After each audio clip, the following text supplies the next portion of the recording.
करना अनिवार्य हो गया। भारत के मुसलमान खुद को अपडेट करने के लिए 15,000 का फोन ले सकता है, पर 5,000 की एडमिशन फीस भरने में नानी याद आ जाती है। स्कूल कॉलेजों में भेदभाव के शिकार भी मुसलमान होते जा रहे हैं। इनके पास ना तो कोई सामाजिक लीडर है, ना ही पॉलिटिकल लीडर। अगर कोई सियासी लीडर इनकी क़यादत के लिए तैयार भी होता है तो ये खुद ही उसे आरएसएस का एजेंट साबित करने लगते हैं। मतलब इनके पास सब कुछ है पर कायदे की खोपड़ी नहीं है। बच्चों को हायर एजुकेशन से बिल्कुल दूर रखना चाहते हैं। खासकर लड़कियों के मामले में मुसलमान दिन ब दिन पिछड़ता जा रहा है। ये एकजुट होकर दरगाह बनाने के लिए पैसा इकट्ठा कर सकते हैं, एकजुट होकर कव्वाली के लिए चंदा वसूल कर सकते हैं, एकजुट होकर मुशायरे के लिए चंदा बटोर सकते हैं, एकजुट होकर महज एक रात के लिए बड़े शायर को बुलाने के लिए 5 लाख का चंदा इकट्ठा कर सकते हैं, पर एकजुट होकर खुद के लिए स्कूल कॉलेज यूनिवर्सिटी बनाने के लिए पैसा इकट्ठा नहीं कर सकते।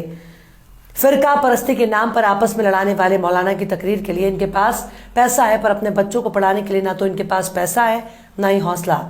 एक फर्जी मुकदमा अगर पड़ोसी पर दर्ज हो जाता है तो हफ्तों तक मोहल्ले वाले उसके घर की तरफ नजर उठाकर भी नहीं देखते।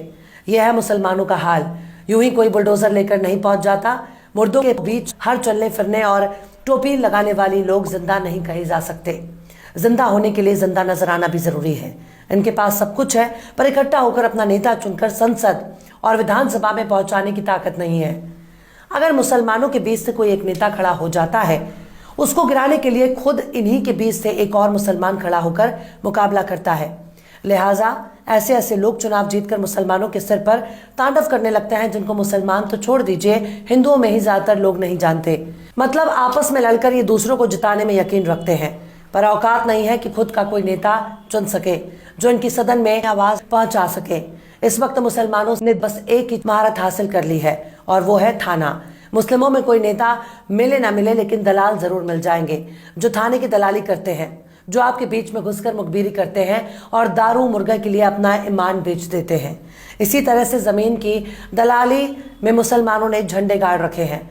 अगर शहरों की बात की जाए तो इनको पैसे की इतनी हवस है, ये दाढ़ी टोपी कर दलाली करते हैं ताकि दूर से कोई भी इनके बहुत बड़ा मुत्तकी और परहेजगार आदमी समझे, पर इनकी दाढ़ी के पीछे सारे ऐप छिपे हुए हैं। मिसाल के तौर